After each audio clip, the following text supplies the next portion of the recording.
श्री रंग देवी सुदेवी जी की, श्री ललिता विशाखा जी की, श्री चंपक लता चित्रा जी की, श्री तुंग विद्या इंदुलेखा जी की, श्री हितु हरिप्रिया जी की, श्रीमद हरिव्यास देवाचार्य जी महाराज की, श्रीमद स्वभु रामादि द्वादशाचार्य वृंद की, नित्य निकुंजवासी श्रीमद जगत गुरु श्री श्री जी महाराज की, वर्तमान पूज्य श्री श्री जी महाराज की, पूज्य बाबा महाराज की, श्री वृंदावन धाम की, ठाकुर श्री राधा राधा नाम की, पूज्य बाबा महाराज की जय जय। श्री राधे श्याम।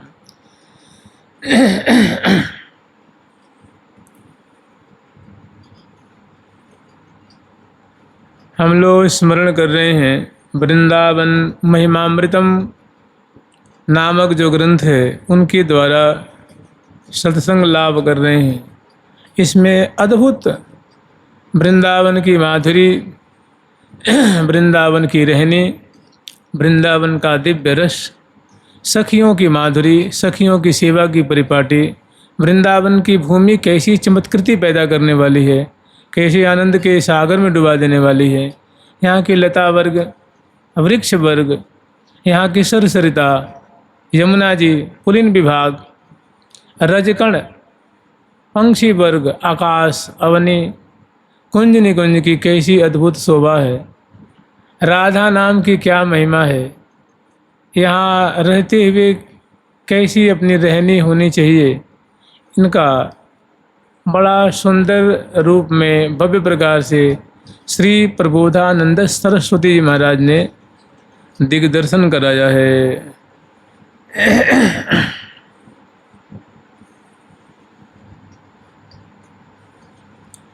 प्रोदंच पिक पंचमं प्रबिलषद् वंशी सुसंगीतकं शाखा खंड शिखंडितांडवकलं प्रोल्लासी वल्लीद्रुमं भ्राजन् मंजुनिकुंजकं खगकुलैः चित्रं विचित्रं मृगैर् नाना दिव्यशरः सरितगिरिवरं ध्यायामि वृंदावनम, ध्यायामि वृंदावनम। देखिए, कभी कभी हम लोगों को ऐसा भ्रम हो जाता है कि जब हम लोग योग पीठ सीखते थे, जैसे आप वृंदावन धाम में वास करेंगे और रसिकों की परिपाटी के अनुसार, रसिकाचार्यों की परिपाटी के अनुसार जब भजन करेंगे तो भजन करने की एक शैली है, एक परिपाटी है कि उसको वृंदावन की, उसमें वृंदावन की वैभव का वर्णन है। मतलब यूँ समझ लीजिए, प्रिया प्रीतम का जो शयन महल है, शयन कुंज है, वो वृंदावन में कहाँ है। मैंने पूर्व की दिशा में है। जैसे वृंदावन वृत्ताकार हैं, कंकनाकार हैं, तो उनकी शयन कुंज जिसमें प्रिया प्रीतम रात्रि में शयन करते हैं वो पूर्व दिशा में है कि दक्षिण दिशा में है कि उत्तर दिशा में है कि ईशान कोण दिशा में है, जमुना किनारे है कि मध्य में है। सखियों की कुंज किधर है, ललिता जी की कुंज किधर है, विशाखा जी की किधर है, चंपा जी की किधर है, चित्रा जी की किधर है, तुम्हारी गुरुरूपा जी की कुंज किधर है, सरोवर किधर है, दक्षिण में कि पूर्व में कि पश्चिम में कि उत्तर में कि दक्षिण में वृंदावन के। और अष्टमोहनी कुंजें हैं जिसमें प्रिया प्रीतम मंगला स्नान, मंगला कुंज है। भाई, अष्टकालीन लीला का आप चिंतन करेंगे, गुरुदेव आपको सिखाएंगे, परंपरा से वो जो प्रणालिका चली आ रही है, और मानसिक सेवा करेंगे तो आपकी कुंज किधर, कहाँ, कैसी होगी वो। प्रिया प्रीतम की मंगला कुंज कहाँ है, स्नान कुंज किधर है, श्रृंगार कुंज किधर है। राजभोग, प्रिया प्रीतम जब राजभोग आस्वादन करते हैं तो वृंदावन में किस दिशा में है, उसकी आकृति कैसी है, उसकी रूपरेखा कैसी है। तो इन बातों का वर्णन महावाणी जी में है। और जिसको मानसिक सेवा करनी होती है उनको ये जानना जरूरी होता है। उसको कहते हैं योग पीठ। हमारे गौड़ी आचार्यों ने भी, जैसे षड गोस्वामी पाद हैं, श्री गदाधर भट्ट जी महाराज की योग पीठ है, और राधा कुंड की भी योग पीठ है, वृंदावन की भी योग पीठ है। निम्बार्कियों के पास भी योग पीठ है जिसमें कि मानसिक सेवा की जाती है। उसमें मैंने वृंदावन की रूपरेखा कैसी है, रंग देवी जी कुंज किधर है, सुदेवी जी कुंज किधर है, उनका बाग किधर है, उनकी बगीची किधर है, जो मान सरोवर है, मधुर सरोवर है, रूप सरोवर है, तो वृंदावन में किधर है, उनकी शोभा कैसी है, उनके सोपान कैसे हैं, वहाँ छतरियाँ बुर्जियाँ हैं वो कैसी हैं, वहाँ जो कुंज है और लताओं की जो पंक्तियाँ हैं वो कैसी हैं, बगीचियों की शोभा कैसी है। मैंने बहुत बढ़िया ये सब बातें योग पीठ में बताई जाती है। तो आचार्य चरण ने बहुत बढ़िया इन सब बातों का श्री धाम वृंदावन के इस ग्रंथ में बहुत बढ़िया से संक्षिप्त रूप में जहाँ तहाँ सखियों की माधुरी, वो क्या पहनती हैं, कैसी उनकी चाल ढाल है, कैसी उनकी चितवन है, कैसी मुस्कान है, कैसी प्रिया प्रीतम से वो विनोद करती हैं, कैसे दर्पण दिखाती हैं और कैसी मुस्कुराती हैं, कैसी वार्तालाप करती हैं। बहुत बढ़िया इस ग्रंथ में वर्णन किया गया है, कुंजों का भी वर्णन किया गया है। आज तो एक श्लोक हम स्मरण करेंगे। प्रोदंचत पिक पंचमम प्रविलसद वनसी सुसंगीतकम। श्रीधाम वृंदावन की जो जितने भी मार्ग हैं वो मार्ग स्वर्णिम मार्ग है। कभी आपको स्मरण करना हो तो ऐसे मार्ग का स्मरण करिए कि वृंदावन के जो मार्ग हैं वो सोने के मार्ग, जैसे यहाँ गिट्टी के मार्ग होवे ना, सोलिंग के मार्ग होवे है, टाइल्स की होती हैं, या गिट्टी की डाबर की होवे है, तो ऐसा स्मरण नहीं करना है। चौड़े चौड़े मार्ग हैं, खूब कम से कम 200 फीट चौड़ी। जानते हैं क्यों? क्योंकि जब सखियाँ चलती हैं तो लाखों लाखों चलती हैं, 2 4 10 20 नहीं चलती हैं ना। प्रिया प्रीतम राजधानी एक राजकीय रीति से यहाँ वृंदावन में सुखास्वादन कर रहे हैं और स्वर्णिम मार्ग है। माने वो सोने जैसे यहाँ गिट्टी की है, पत्थर की है, तो ऐसे सोने की बिल्कुल है, सोने की। और उसमें 1000 दल का कमल मणियों से बनाया गया है, नील मणि से 1000 दल का कमल बनाया गया है, 100 दल का कमल बनाया गया है। उसमें आकृति उभरी हुई है, कहीं लताएं हैं, कहीं सूर्य की आकृति, कहीं चंद्र की आकृति, कहीं नक्षत्रों की आकृति है, कहीं सुंदर सुंदर उसमें षटकोण बनाए गए हैं, अष्टकोण बनाए गए हैं मणियों से, पुखराज मणि से, चंद्रकांत मणि से, मरकत मणि से। सोने का है जैसे एकदम मतलब साधारण, मतलब अत्यंत सूक्ष्म रूप में आप विचार लीजिए। जैसे मान लो आजकल घर बनते हैं, शोरूम बनते हैं, मकान बनते हैं, मंदिर बनते हैं, तो वो जो फर्श होती है ना उनकी, तो मार्बल की होती है, उसमें बड़ी सुंदर सुंदर मार्बल की कटिंग करके उसमें आकृतियाँ बनाई जाती हैं। तो जब मार्बल में ऐसी एक सामान्य मनुष्य आकृति उभार सकता है, उकेर सकता है, तो वृंदावन में प्रिया जो की जो वृंदा सखी हैं, वृंदावन धाम है, मार्गों में सुंदर सुंदर छवि छलक रही हो, आकृति उभर रही हो, लताएं, वृक्ष, सुंदर वन उपवन की झांकी हो, मार्गों में ऐसे चित्र उभरे हुए। शतदल कमल है, 16 दल कमल है, 2-3 दल कमल हैं, कहीं संपुट हैं, मार्गों में ऐसा उनका चित्र बनाया गया है, जिनको देख करके प्रिया प्रीतम भी अचंभे में पड़ जाते हैं। उनमें भारी चमक करती है। आप ही लुभ रहे दो प्यारे, प्रिया प्रीतम लुभायमान हो जाते हैं। तो चौड़े चौड़े मार्ग हैं, उपमार्ग भी हैं, चौराहे भी खूब हैं वृंदावन में। सरोवर का चौराहा है, अष्टद्वारी महल का चौराहा है, सखियों के कुंज का चौराहा है, रहसी कुंज का चौराहा है, अनेकों चौराहे भी हैं। मैंने इधर से मार्ग गोलाकार जा रहा है और इधर से सीधा मार्ग जा रहा है, तो चौराहा बनेगा ना वहाँ पे। और चौराहे ऐसे नहीं हैं, वहाँ फूलों के बड़े भव्य भव्य दरवाजे बने हुए हैं, फूलों से निर्मित।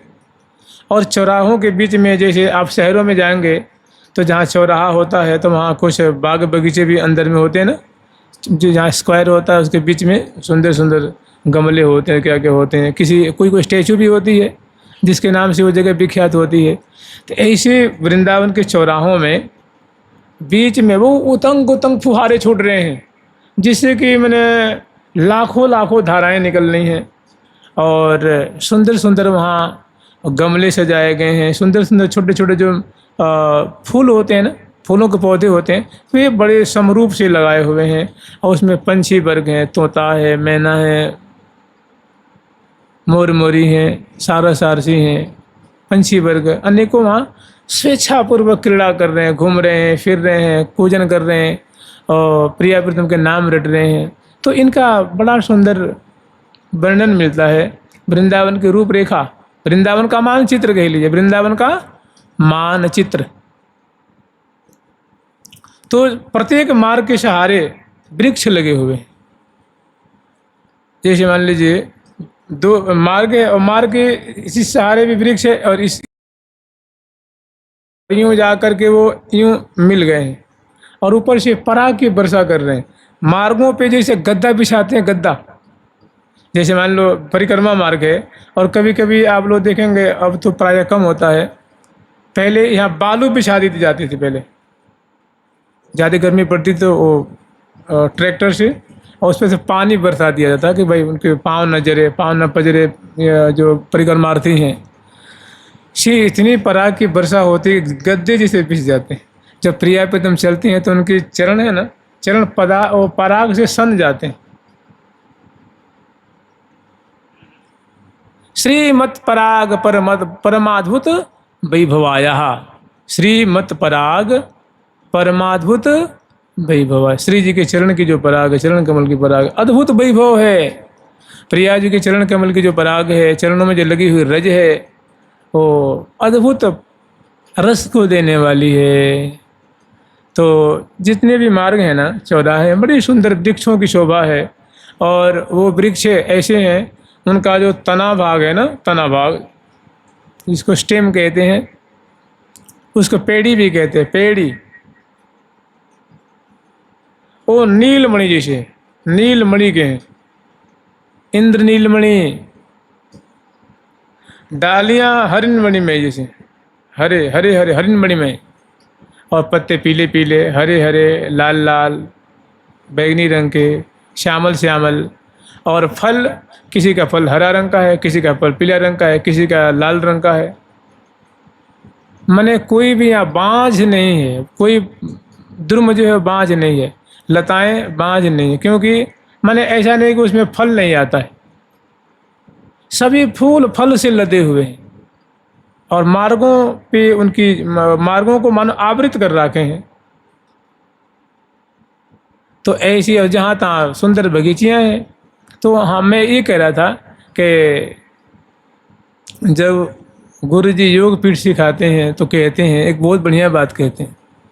वो कहते हैं कि भाई योग पीठ का जाओ, ध्यान करो, स्मरण करो, ये कदम का जो वृक्ष है इसका स्मरण करो, उनके पत्र का स्मरण करो, उसमें फूल से वो लदा हुआ है, पीत वर्ण का जो है गुच्छे का गुच्छे उसमें फूल है, उनके तना भाग को स्मरण करो, उनके थामरे हैं उनका स्मरण करो, और पंक्तियों का स्मरण करो, उसमें जो बेलियाँ लिपट रही हैं उनका स्मरण करो, खग मेरे उस पर जो बैठे हुए पंक्तिबद्ध उनका स्मरण करो, वो उस पर नृत्य कर रहे हैं उनका स्मरण करो, उनके शावक हैं उनका स्मरण किया करो।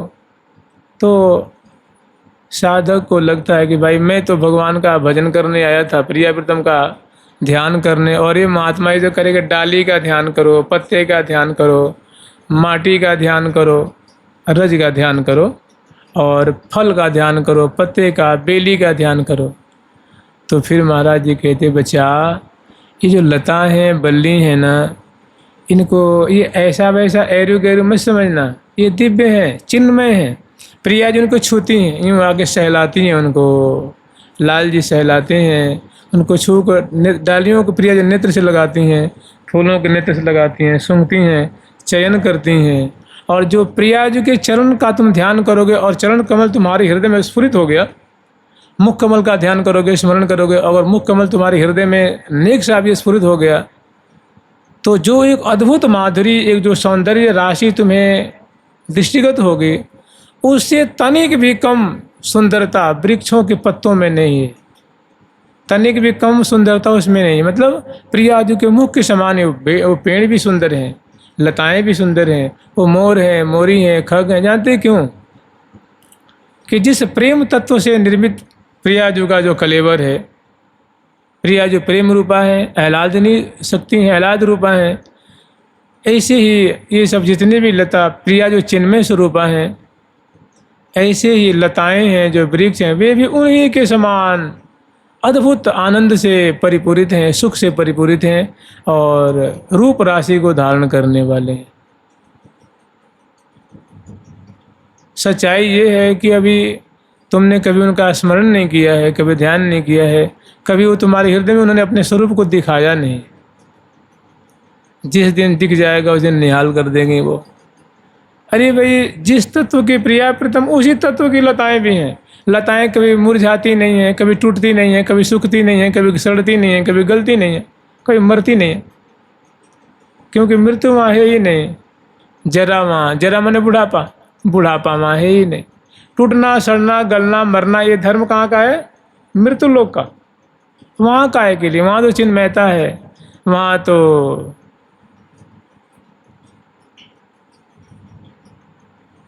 दिव्य स्वरूप सदा अति नूतन, वृंदावन के वृक्ष सब सदा सनातन जात।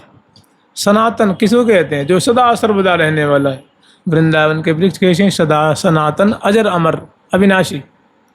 तो ऐसे ही वृंदावन की माधुरी को एक श्लोक में श्री प्रबोधानंद सरस्वती जी महाराज दर्शन करा रहे हैं। प्रोदंचत पिक पंचमम प्रबिलसद वंशी सुसंगीतकम।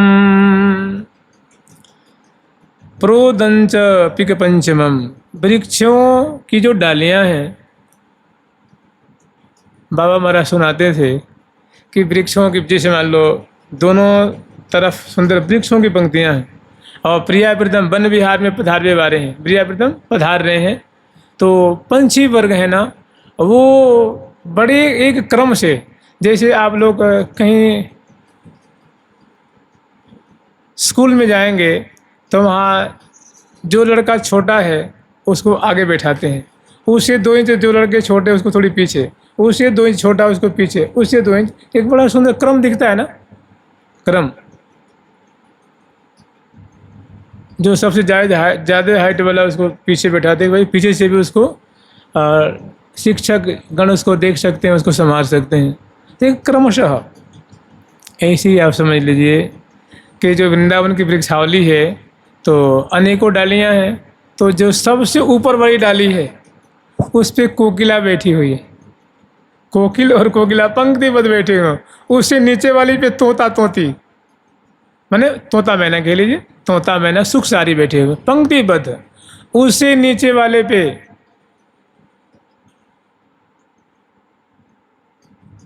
सारस सारसी बैठे हुए, उससे नीचे वाले पे हंस हंसनी बैठे हुए, उससे नीचे वाले पे मोर मयूरी बैठे हुए पंक्तिबद्ध। मैंने कि प्रिया प्रीतम अब आएंगे, जानते हैं कैसे?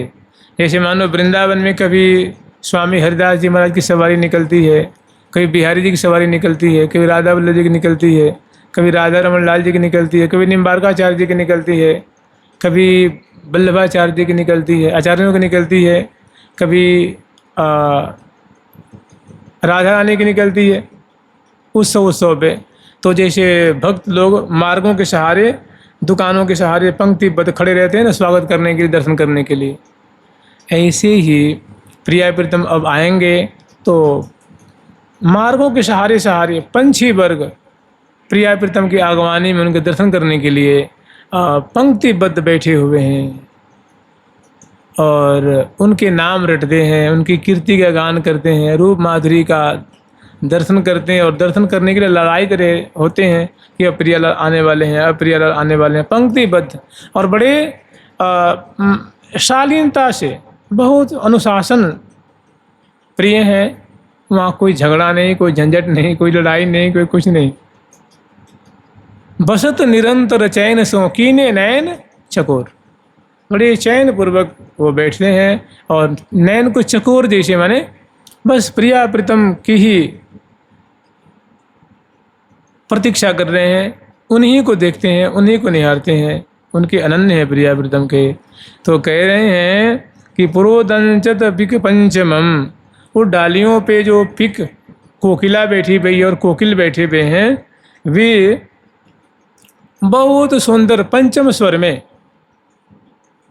खर्ज पंचम सप्तम होता है ना, तो पंचम स्वर में, क्योंकि बहुत उनकी सुरीली आवाज़ है, सुरीला कंठ है, मधुर ऊंची आवाज़ है। तो प्रियाजू के लिए कहते हैं, प्रियाजू के पंचम स्वर कूंजिता, माने प्रियाजू की बोली इतनी सुरीली है, मीठी है, जैसे उसमें ना कोई खखारना है ना हो, और गला खराश है, तो ये है वो है, एकदम बहुत सुमीठी सुरीली आवाज़, जैसे कोकिला की होती है ना, कैसी उसमें वो कैसा स्वर होता है, कैसी ऊंचाई होती है। जब प्राकृतिक कोकिला इतनी ऐसे पंचम स्वर में बोलती है, तो प्रियाजू की जो सखी रूपा जो कोकिला है, देखो प्रियाजू की कोकिला रूप सखी है। वो कोकिल कोई पंछी नहीं है, वो प्रियाजू की सखी है, पंछी का रूप धारण किया हुआ, इसलिए उनको कहते हैं कोकिला रूप सखी, मोरी रूप सखी, चकोरी रूप सखी, पपिया रूप सखी, सारी रूप सखी, सुख रूप सखी। वो प्रिया प्रीतम की उस रूप में वो सखी ही है। लता रूप सखी, बल्ली रूप सखी। तो वे डालियों पे बैठ करके और बहुत उच्च स्वर में, मीठे स्वर में प्रियाजू की नामावली, प्रियाजू की कीर्ति, जुगल सरकार श्यामा श्याम की कीर्ति गान करते रहते हैं। कैसे गान करते हैं? जय श्री राधा अति सुकुमारी, अति अद्भुत प्यारो सुकुमार। जय जय श्री राधा अति सुकुमारी, अति अद्भुत प्यारो सुकुमार। जय जय श्री राधा पिय की प्यारी, प्यारी को पिय परम उदार। जय जय श्री राधा पिय की प्यारी, प्यारी को पिय परम उदार। प्यारी को पिय परम उदार, ये गान कर रही हैं कोकिला श्रेणियाँ। और कोकिला एक बार कोकिला गावे, दूसरी बार, जैसे दो पक्ष में है, एक कोकिला गावे, दूसरा कोकिल गावे। जय श्री कृष्ण कमल दल लोचन, दुख मोचन मृग लोचन राधा। जय श्री कृष्ण कमल दल लोचन, दुख मोचन मृग लोचन राधा। जय श्री कृष्ण श्याम घन सुंदर, श्याम घन सुंदर दिव्य छटा तन गोरी राधा। छटा तन गोरी राधा।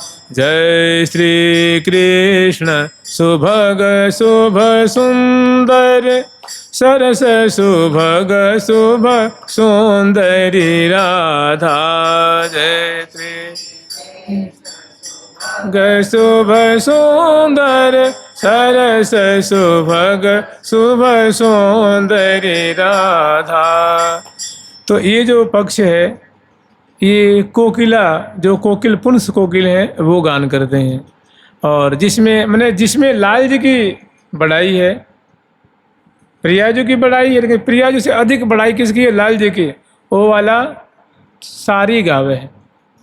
और जिसमें प्यारे की बड़ाई है, प्रियाजू से भी ज़्यादा प्यारे का उत्कर्ष का वर्णन किया गया है, वो सुख गावे है। जिसमें लाल जी की बड़ाई है वो सारी, और जिसमें प्रियाजू की बड़ाई है वो सुख गान करते हैं। ऐसे छंद, ऐसे सुंदर जो श्लोक आदि हैं, जो पद आदि हैं, वो बड़े ही प्रसन्न होकर के, आनंदित होकर के, और मीठे स्वर में, पंचम स्वर में कोकिला प्रिया प्रीतम की सुंदर केली सुंदर गुणावली नामावली को ये दोनों गान कर रहे हैं।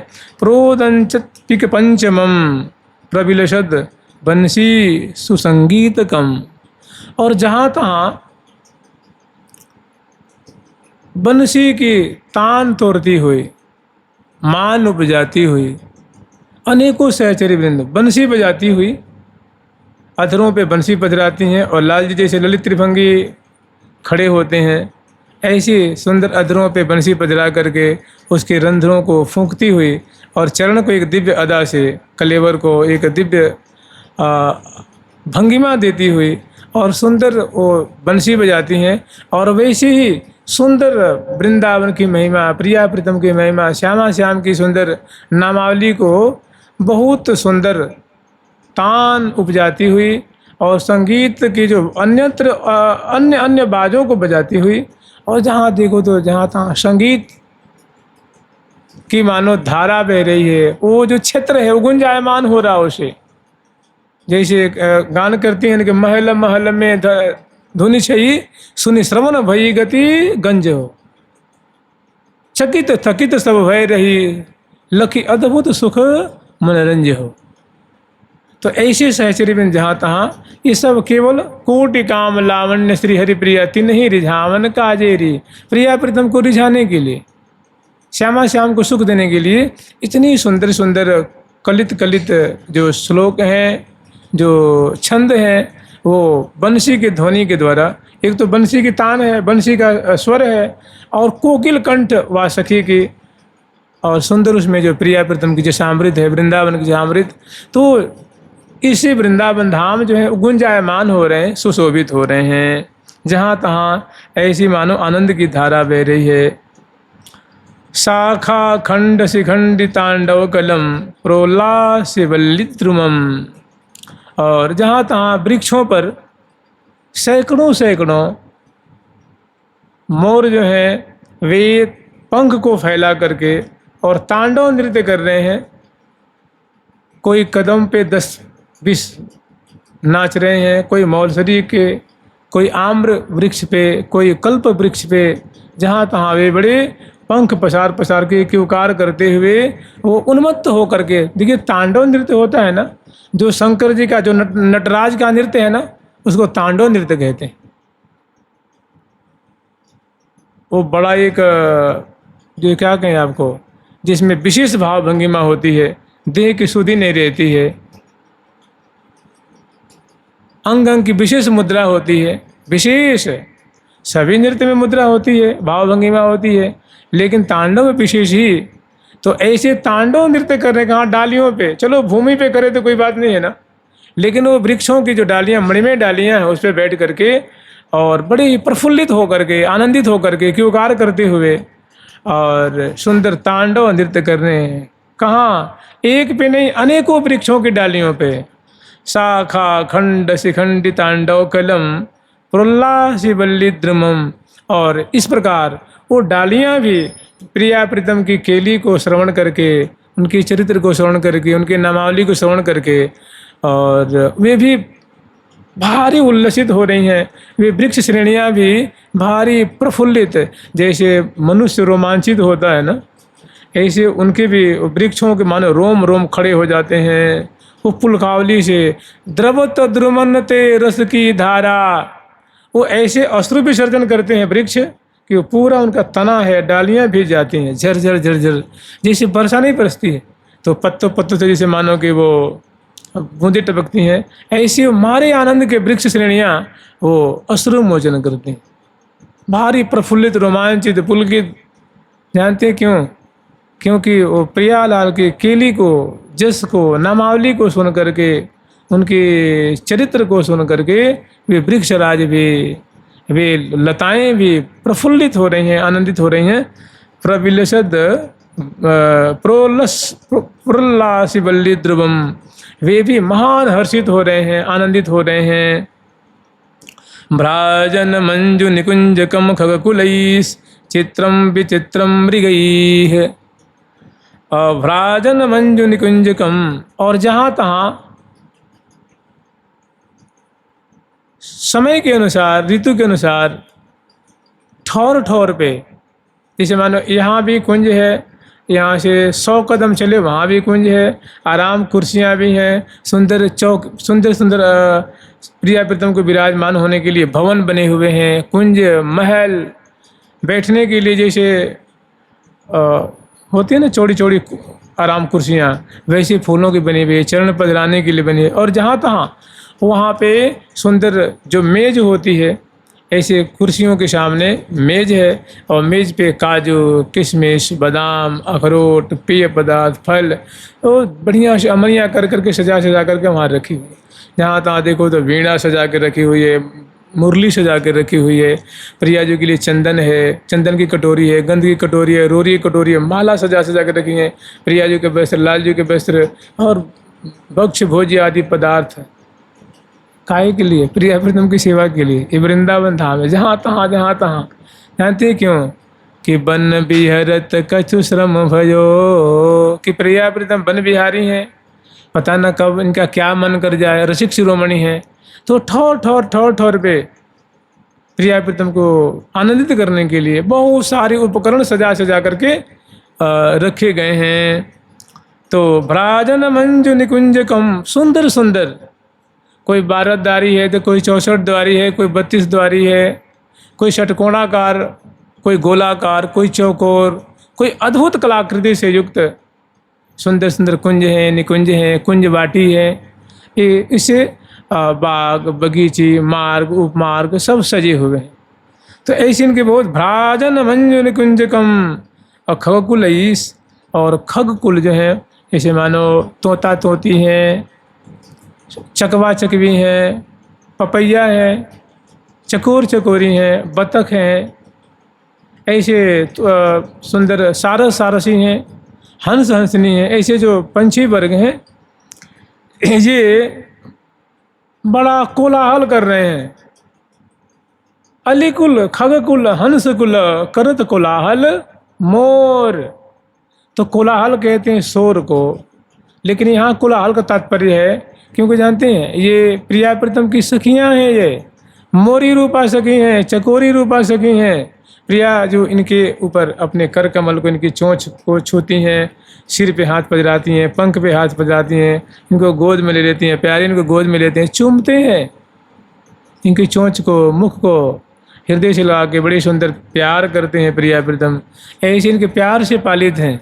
तभी तो श्री राधा सुदाने जी में कही गई है, एक बहुत सुंदर श्लोक है, राधा करावचित पल्लव बल्लरी के, राधा पदांक बिलसन मधुर स्थली के, राधा यशो मुखर मत खगावली के, राधा बिहार विपिन रमता मनो में, राधा बिहार विपिन रमता मनो में। राधा यशो मुखर मत खगावली के, जहाँ राधा रानी के यश को गान करते हुए पंछी वर्ग उन्मत्त हो रहे हैं, सुधि बुद्धि भूल रहे हैं।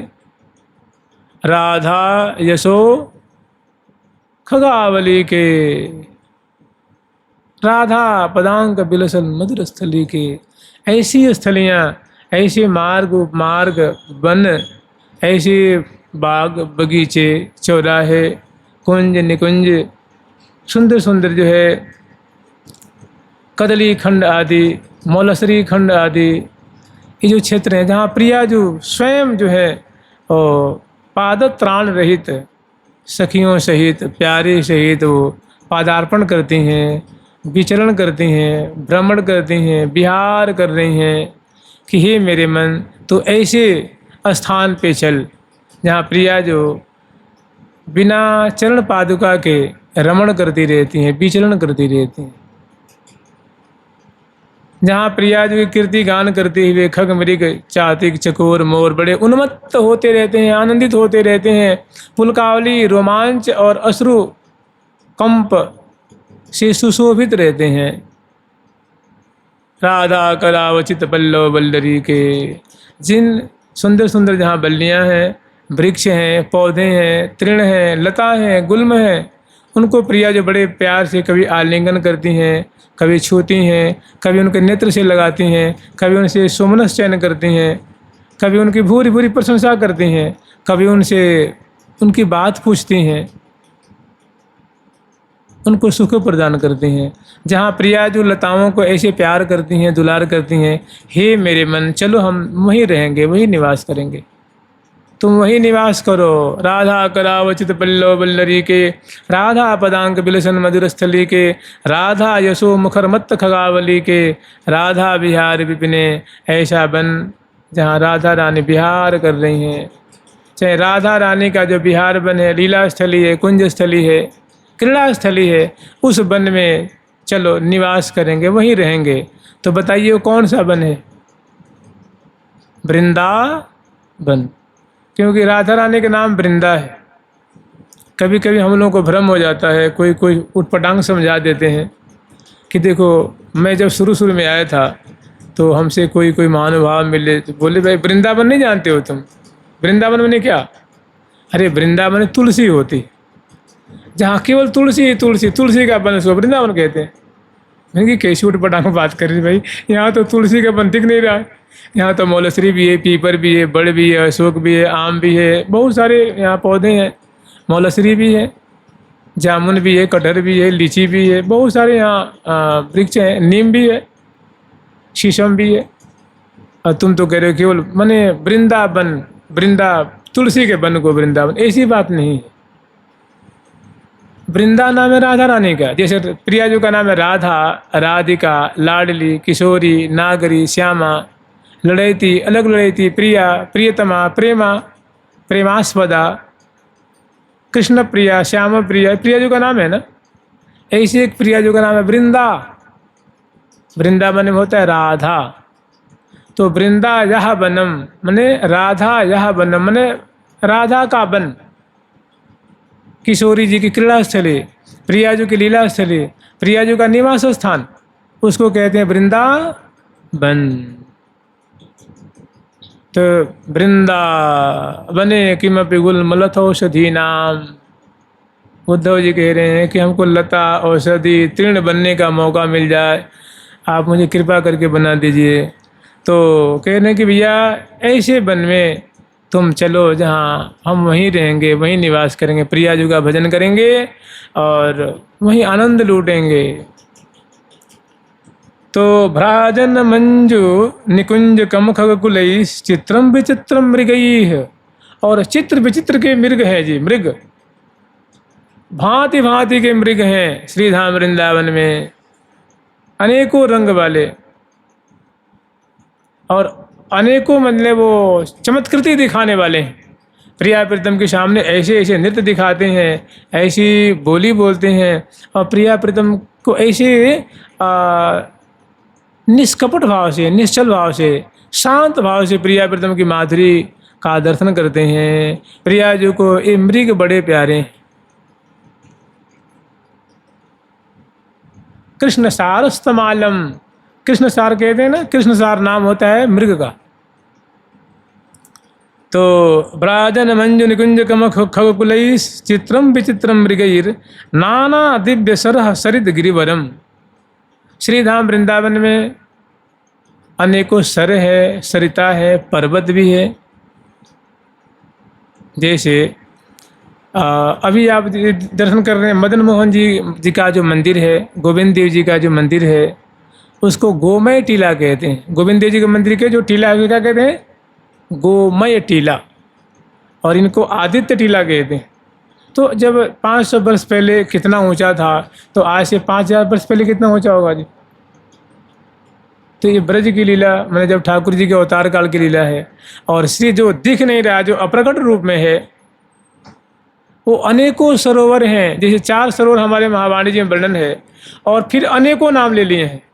सखी नाना सरवारा है, एरी सखी नाना सरवारा है, सोहत जल भरे सखी नाना सरवर है सोहत जल भरे सखी नाना सरवर है सोहत जल भरे सखी नाना सरवर है ए सोहत जल भरे सखी नाना एरी सखी नाना सरवर है सोहत जल भरे सरवर है सोहत जल भरे सखी मन को मोहत है जल जसुरंग रे सखी नाना मोहत है जल जसुरंग रे नाना सरोवर है माने गिनती नहीं है। और जानते और क्या बात है, और बात ऐसी है कि ये अद्भुत बात ये है कि प्रिया प्रीतम की इच्छा अनुसार सरोवर प्रकट होते हैं और जब प्रियालाल उसमें क्रीड़ा कर लेते हैं फिर वो तिरोहित हो जाते हैं। अंतर्ध्यान कुंजें प्रकट होती हैं, प्रिया प्रीतम को सुख देती हैं, तिरोहित गायब हो गए, अंतर्ध्यान हो गए, अंतर्हित हो जाती हैं।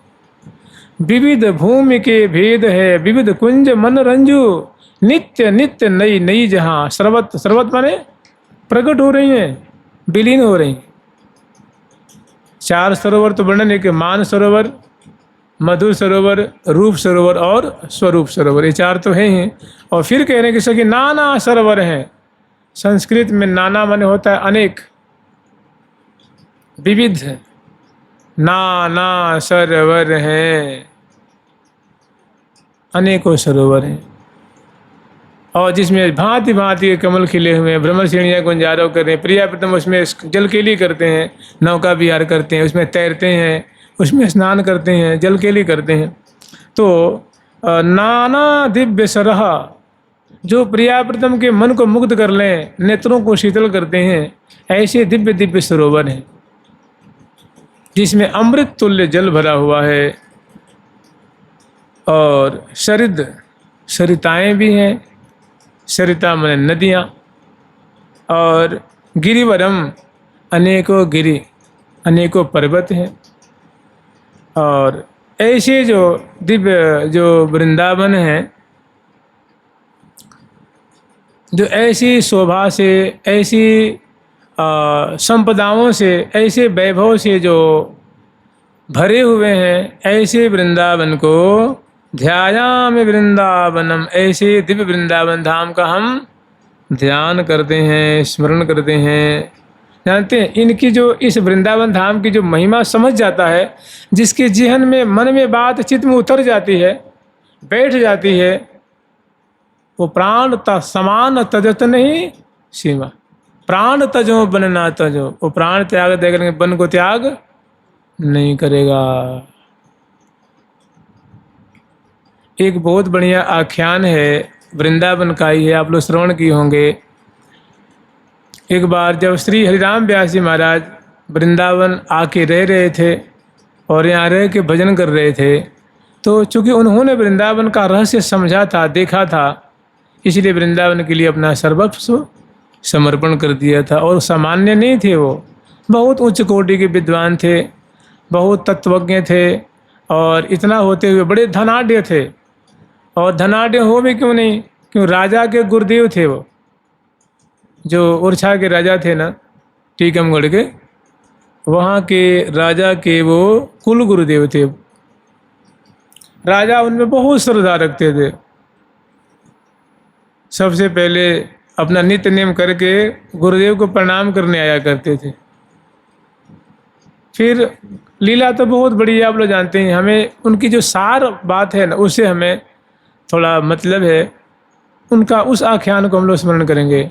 फिर वो जब भगवान शंकर ने उनको काशी से भेज दिया कि तुम जाओ वृंदावन, तुम यहाँ क्या कर रहे हो, ये भी आख्यान आप लोग जानते हैं।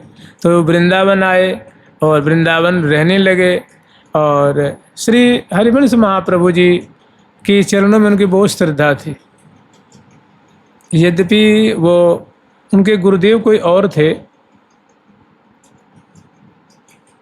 लेकिन जब यहाँ वृंदावन आए तो उन्होंने श्री हरिवंश महाप्रभु जी का सत्संग लाभ किया और उनको बहुत मानते थे, बहुत उनमें श्रद्धा रखते थे। तो राजा साहब आए, भाई जहाँ ऐसा महापुरुष जिस राज्य में हो, तो जब ओरछा में रहते थे तो आए दिन सत्संग है, कीर्तन है, भागवत है, रोज मैंने सुंदर नूतन नूतन विषय पे, मधुर मधुर भक्ति के विषय पे खूब राज्य में चर्चा हुआ करती। राजा साहब बड़े ही मन लगा के सुना करते, भक्त थे राजा, तो अपना ओह भाग्य मानते थे। जब ये काशी चले आए तो बड़ी दुखी हुए वहाँ से। फिर जब वृंदावन चले आए तो राज्य में जैसे अकाल नहीं पड़ जाता, भक्ति का अकाल पड़ गया।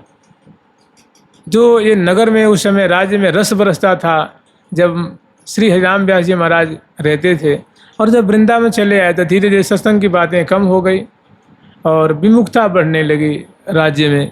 राजा को बड़ा दुख हुआ, सोचे कि भाई कैसे मैं गुरुदेव को बुला करके लाऊं। यहाँ आए, बहुत कोशिश की, खूब हाथ जोड़ा, पाँव छुआ, निवेदन किया, माने ही नहीं, बिल्कुल नहीं भैया। फिर जिस जिसकी बात मान सकते थे उन महानुभावों को भी लेकर के आए। एक बार राजा ने हट कर दी, नहीं अब की बारी तो मैं गुरुदेव को लेके ही जाऊंगा, चाहे कुछ भी हो जाए। तो उस समय के बड़े बड़े जो विद्वान कर्मकांडी ब्राह्मण थे, वेदांती ब्राह्मण थे, तार्किक, नैयायिक, भागवत गीता आदि के जो विद्वान ब्राह्मण थे, उनको लेकर के और राजा साहब एकदम आकर के हट ही कर दिए कि नहीं, इस बात को हम कैसे भी लेके जाएंगे, चाहे 2-4 दिन 10 दिन रुकना भी पड़े तो कोई बात नहीं। श्री राधा श्री राधा। फिर क्या हुआ कि उन्होंने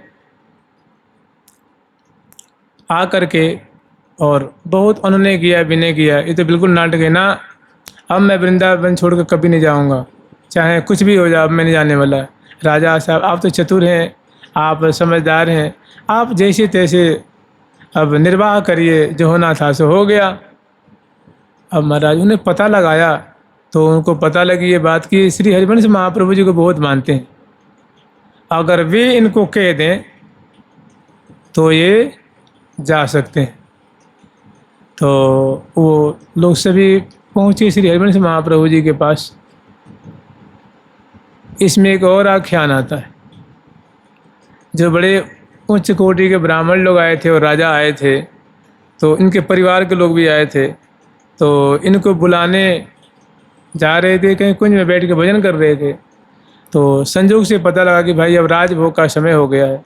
जिन्हें कुंज से ये निकल के आ रहे थे और उधर से इनके परिवार के लोग इनको ढूंढते ढूंढते चले आ रहे थे। संजोग से जो यहाँ के जो थी ना वो भंगिन, तो होता है जब मंदिर में सब सेवा पूजा हो जाती है, राजभोग लग जाता है, ठाकुर जी शयन कर जाते हैं, तो जो मंदिर के जो सेवक होते हैं वो भोजन करते हैं, और जो प्रसाद पाने के बाद कुछ जो सेविका होती है जो झाड़ू बुहारी लगाती हैं उनको भी प्रसाद मिलता है। तो वो जो सेविका थी भंगिन के लीजिए, तो वो टोकरी में जो प्रसाद उच्छिष्ट था वो लेके आ रही थी, और कुछ पकौड़ी वकौड़ी सब राधा वल्लभ लाल जी का जो भोग था, पकौड़ी का भोग, वो प्रसाद वो भी मिला था, वो लेके आ रही थी। इधर से श्री हरिराम व्यास जी महाराज जा रहे थे और उधर से वो लौट के आ रहे थे। तो उन्हें पूछा क्यों, राजभोग आरती हो गई क्या? बोले हाँ, वो तो राजभोग आरती हो गई, देखो ना मुझे प्रसाद मिला, मैं पकौड़ी लेके आ रही हूँ।